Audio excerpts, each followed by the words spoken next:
Welcome back to this channel, a place of untold African history. What if I told you that 2,000 years ago, African blacksmiths were creating furnaces so hot, so advanced, that Europe wouldn't match them until the Industrial Revolution? We're talking temperatures exceeding 1,800 degrees Celsius. We're talking carbon steel, the same stuff we build skyscrapers with today. And we're talking about Africa doing it while Europe was still struggling with basic iron. This is the story they don't teach you. This is Nubian and Tanzanian steel. What's up, everyone? Welcome back to the channel. Today we're diving into one of the most overlooked technological achievements in human history. And yes, it happened in Africa, and yes, it predated European technology by literally centuries. We're talking about Nubian and Tanzanian ironworkers who, 2,000 years ago, were producing high-grade carbon steel in furnaces that reached temperatures Europe could achieve until the 1700s, 1800s during the Industrial Revolution. To put this in perspective, while Roman blacksmiths were making basic iron tools, African metallurgists were creating steel so advanced that modern archaeologists initially thought the artifacts must age. They'd been European imports. They couldn't believe Africans made them. Spoiler alert, they were wrong. The story really picks up in the 1900s when archaeologists started finding these incredibly sophisticated steel artifacts in Tanzania, near Lake Victoria, and in ancient Nubia, which is modern-day Sudan. The steel was too good, too pure, too well made. The carbon content was precisely controlled, not too much, not too little, creating steel that was both hard and flexible. The kind of steel that takes serious knowledge to produce. When researchers analyzed the composition and studied the archaeological remains of the furnaces, they were shocked. These furnaces were reaching temperatures between 1,300 and 1,800 degrees Celsius. For context, basic iron smelting, 1,200 Celsius. African furnaces, 1,300 to 1,800 C plus. European furnaces pre-1700s, maxed out around 1,200 to 1,300 Celsius. Industrial Revolution furnaces finally matched African temps. Europe took until the Industrial Revolution to catch up to what Africa was doing 2,000 years earlier. So, how did they do it? The secret was in the furnace design and the process, what is called the forced draft or preheating technique. 1. Furnace design. African metallurgists built tall, sophisticated furnaces, sometimes up to 3 meters high, with carefully engineered airflow systems. They understood that controlling oxygen flow was critical. 2. Forced draft bellows. They used large bellows, sometimes multiple bellows working in coordination, to force massive amounts of air into the furnace. More oxygen equals hotter fire equals higher temperatures. 3. Preheating. Some furnaces had preheating chambers, where incoming air was warmed before entering the main chamber. This is the same principle used in modern blast furnaces. They invented it 2,000 years ago. 4.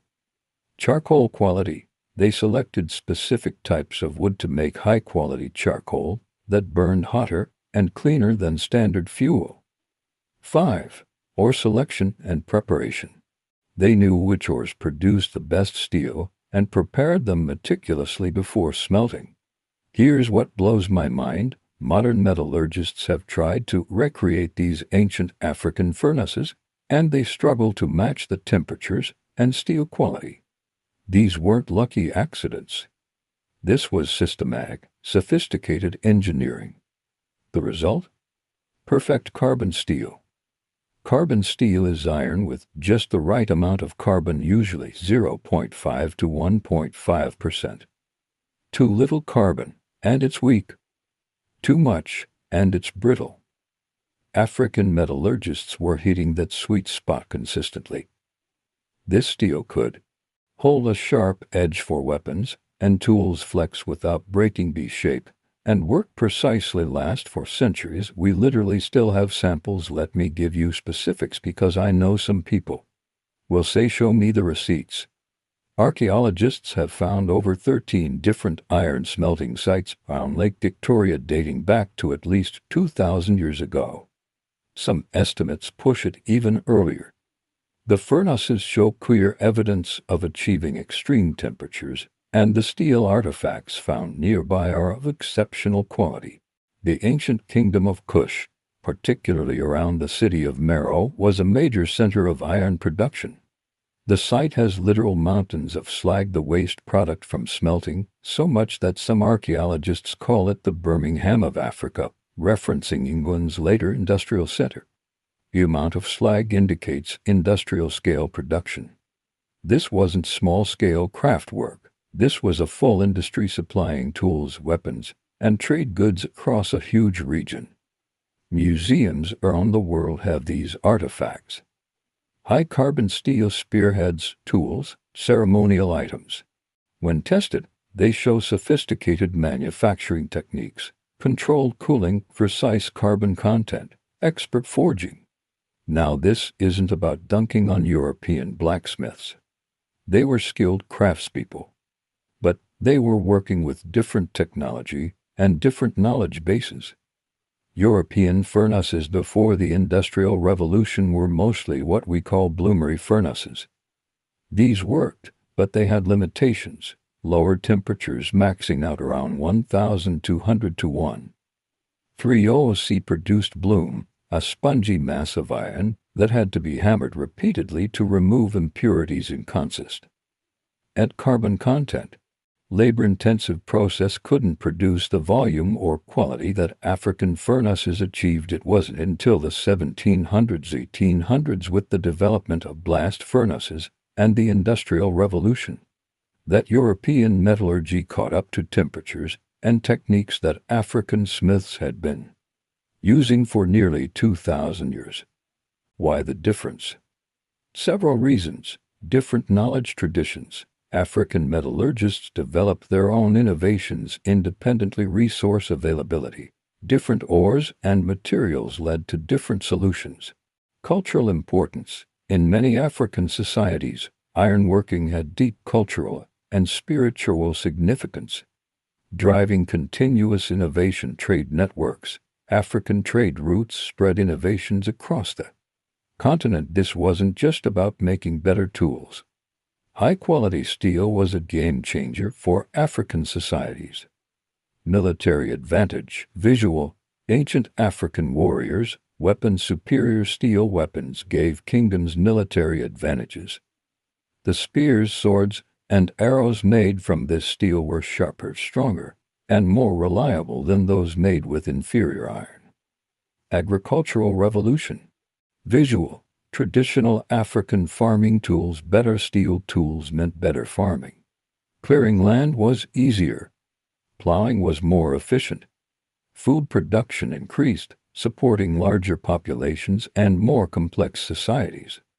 Steel was a valuable trade commodity. African steel and iron goods were traded across vast networks reaching the Mediterranean, Middle East, and beyond. This brought wealth and connected African kingdoms to global trade. The expertise in metallurgy didn't exist in isolation. It connected to other innovations in architecture, mathematics, astronomy, and medicine. Advanced societies need advanced technology, and African kingdoms had both. So, if this technology was so advanced, why don't we learn about it? Why is this news to most people? During the colonial period 1800s-1900s, European powers needed to justify the colonization and exploitation of Africa. Part of that justification was creating a narrative that Africans were primitive, backwards, and technologically inferior. The idea that Africans had been producing superior steel for 2,000 years. That didn't fit the narrative. So that was dismissed as impossible. Attributed to outside influence. Maybe Arabs or Europeans brought the technology. Simply ignored in historical accounts. Early archaeologists working with these biases, would literally find high-quality African steel and assume it must be European. Africans couldn't have made this was the assumption, so they looked for any other explanation. Thankfully, modern archaeology, especially research led by African scholars, has systematically dismantled these racist assumptions. The evidence is overwhelming and undeniable. African metallurgists were world-class innovators who developed techniques that were, for their time, more advanced than anything in Europe. Today, the sophistication of ancient African metallurgy is well documented in academic literature. Meroe in Sudan is a UNESCO World Heritage Site, recognized partly for its ancient iron industry. There's also a growing movement to connect modern African engineers and scientists to this heritage. This is the ancient history that's disconnected from today. It has a continuous thread of African innovation and genius. In some places, traditional ironworking techniques are being preserved and taught, keeping alive knowledge systems that are thousands of years old. 2,000 years ago, in what is now Tanzania and Sudan, African metallurgists were achieving temperatures and producing steel that Europe wouldn't match for nearly 2 millennia. The same principles they used, forced draft, preheating, oxygen control, are the foundations of modern steelmaking. They didn't invent these by accident. They invented them through observation, experimentation, and genius. This is just one story, one example of African technological sophistication that gets left out of history books. There are dozens more: mathematics, medicine, astronomy, architecture, agriculture, all with the same pattern: incredible innovation, deliberate erasure, modern rediscovery. If this video changed how you see African history and technological development, hit that like button and subscribe. We're on a mission to tell the complete story, to give credit where it's due, and to challenge narratives that have stood for too long. Comment below, what other ancient technologies do you want us to cover?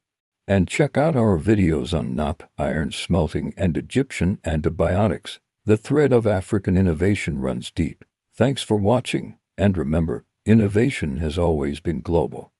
And Africa has always been at the forefront.